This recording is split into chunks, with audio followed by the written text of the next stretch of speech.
You're rolling, baby. Come on, fill the audience what's going on. You didn't have to say that. Nobody would know. Oh my gosh, you're not putting that on the video. I might, yeah. It's probably going to start like that. No. That's how it goes being a pregnant mama. Okay, she's camera shy right now, so I'll fill you all in on what's going on. Pop along in off season, baby. So what's going on is I'm heading out for the walk with baby Leonardino, and she is getting to do training today, right? On the bike. This morning started at 4:05 in the morning. I was up, and she's riding the bike on the new Wahoo Kicker Move, which obviously has some new features.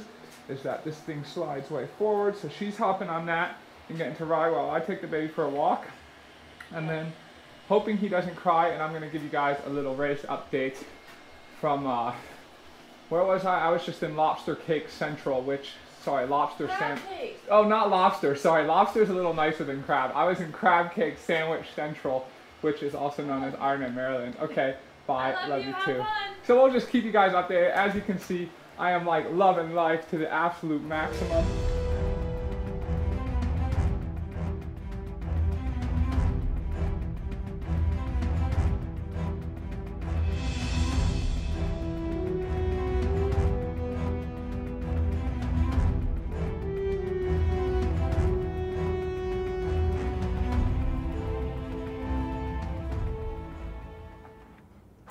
Da, da, da, da. Good morning, Leonardino. Good morning to you. So, here we are, everyone, on our nice little walk here, getting it done, and I want to get you guys the race recap. So, there's no video footage, it wasn't live streamed, no photographer brought out. Obviously, I'm super busy with dad life, so I'm going to keep it super short and to the point. Okay, so I got back from 70.3 Worlds from Finland.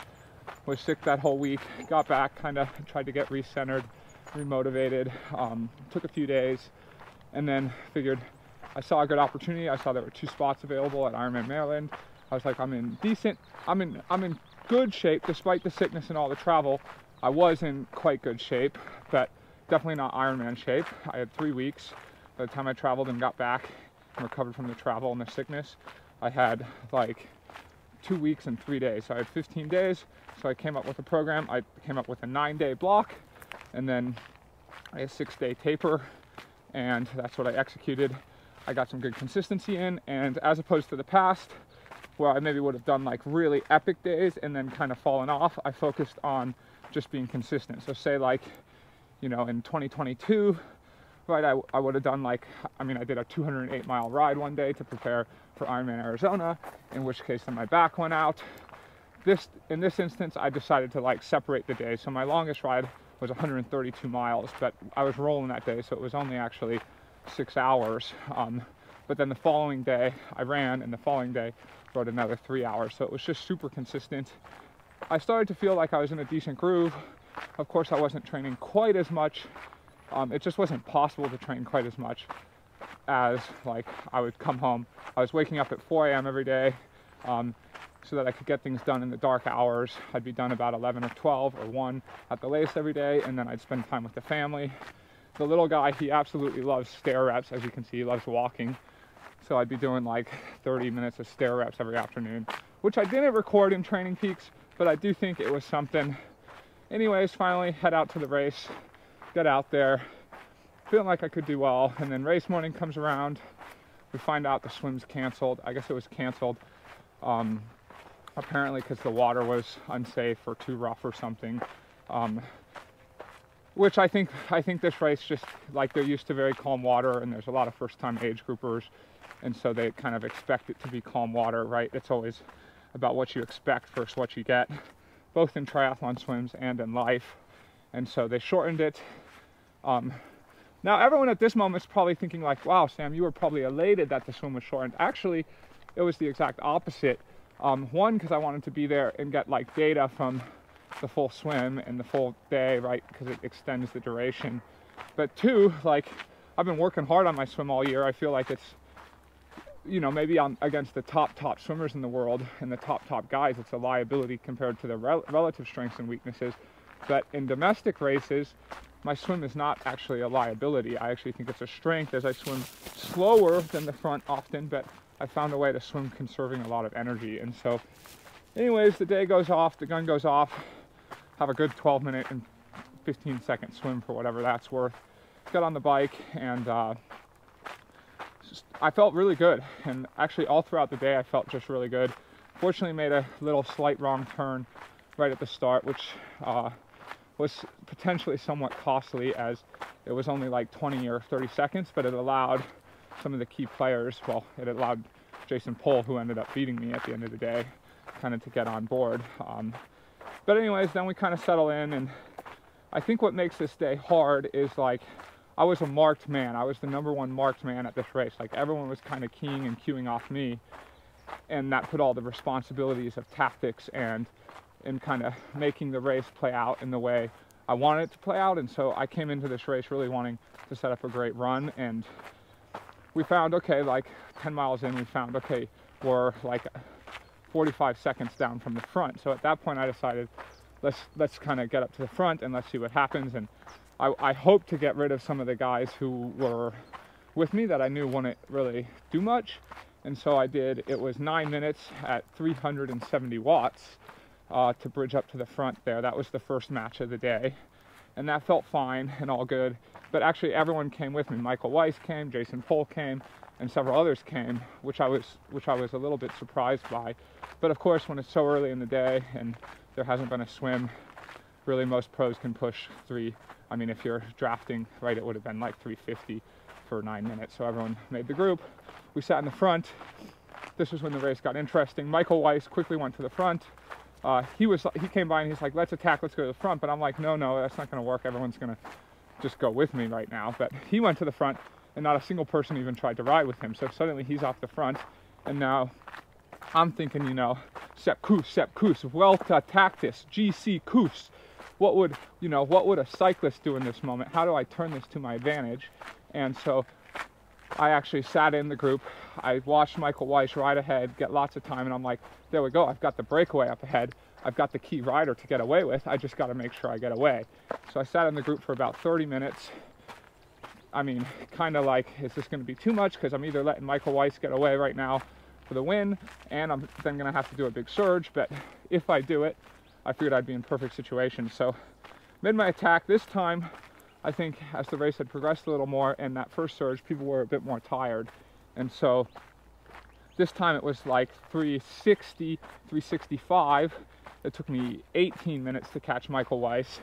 I was the only one. At this point I got him, and I thought I had the race in the bag, to be honest, because I was like, I was like, don't get me wrong, Michael Weiss is a great athlete, but his run pedigree normally isn't quite as good. But either way, I'm like, this is the perfect situation. Me and him are going to put a lot of time into the guys, and there's 2 Kona spots. So I'm like, first or second. I figured me and Michael Weiss had first and second secured there. So we just switched off poles, kind of switching off every 10 minutes. Riding well. I felt great all day. I do want to comment on my calorie intake here, my carb intake. So, right, I started this year like trying to work on fat burning and energy availability over the really long days, because I just burn a lot of carbohydrates. And with only 9 days, I came back to that fat burning approach a little bit, but there's only so much you can do in 9 days, right? So I made some progress in those 9 days, but I also was like, I'm just going to take in as many carbs as possible. And I had a new theory. Again, none of this is really science-based. It's just based on my own life and training and how I feel. And so what I noticed is, like, if I take in all liquid calories, like, it seems like my gut has a hard time absorbing it, and I end up peeing all the time. So I was like, I basically thought, like, I need to put a sponge in my stomach to absorb that. So how did I put a sponge? I carried 2 Three Musketeers bars, which are also loaded with carbs, and I carried those, and I would eat those, and then I would take the gels. And so remarkably, I took in 145 grams per hour for the bike. 0 stomach issues. Energy was great. And I think another big key was I was taking, you guys know I've been a big fan of the ketone IQ all year, but where I really think it stands out was on the long day.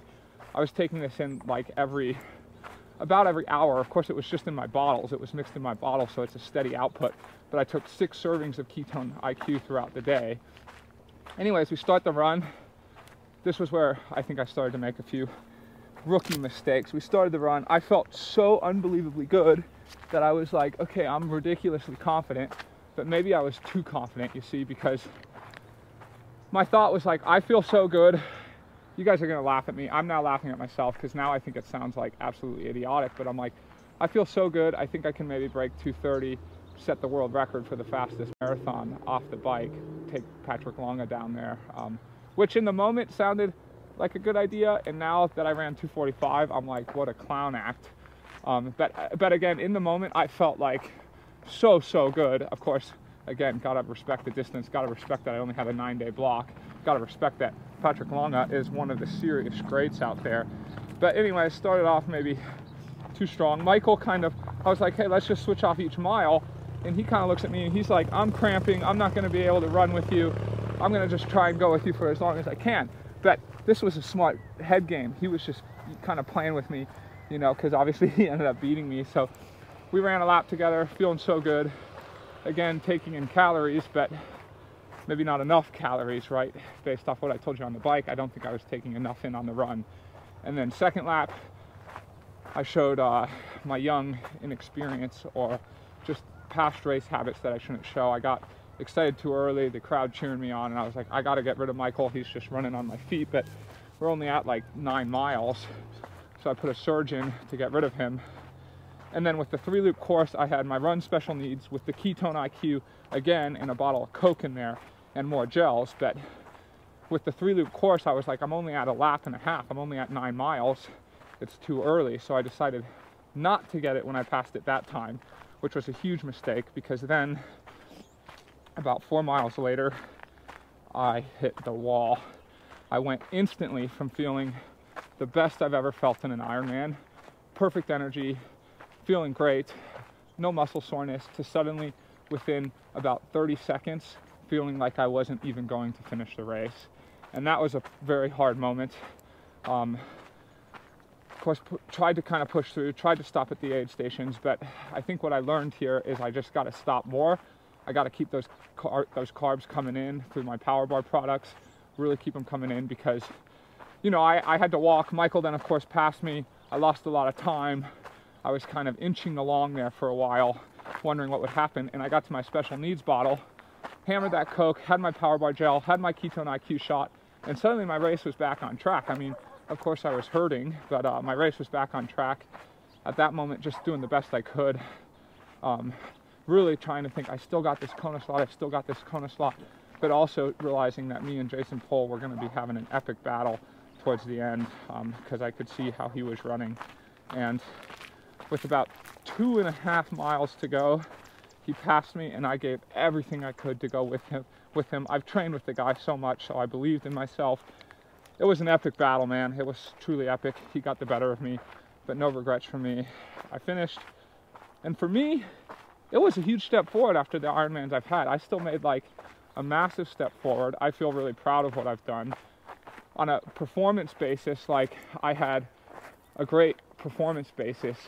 It's just now we live in an era where people are putting out just exceptional performances, and anyone on the day can be great, you know, and both Michael and Jason, they were better than me, but I had a great performance. But again, I'm very happy with myself because I feel I made big progress on the individual basis, and the only downside is no Kona slot. But now I got the Ironman itch, so I'm like, cool, I want to go back, do more Ironmans. I also have to continue to explore, well, both sides of the equation. Okay, I want to continue to improve my fat burning, which I now feel I have the tools in my toolbox and training to do this while keeping my thresholds high, and also continue to take in more carbs. I mean, I think 145, if I can get up to 150 grams an hour on the bike would be great, and then just making sure I keep that high on the run, and I feel like my energy availability will be great, as well as I took 6 servings of the ketone IQ.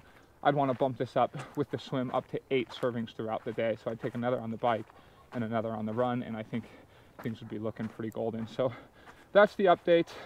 Now I'm off season, maybe Indian Wells, but I'd do that as the start of next season, and that's only a maybe. And I feel so incredibly proud and so incredibly happy of what I accomplished the last 6 weeks. Like, I'm going into this off season very happy, very motivated. I feel like I have everything at my disposal to have just a terrific year next year, and this year was kind of figuring out, and the performances were still great. So thank you all so much for tuning in. I wish I had a little more footage, but this is kind of all you get. I can't believe it. He was quiet the whole time. You know, Leonardo truly loves the YouTube fans. He showed his truest form of love. No crying for this entire monologue. That's how much he loves you guys. So please like, comment, subscribe, and we'll see you at the next race. Yo, yo, yo, baby.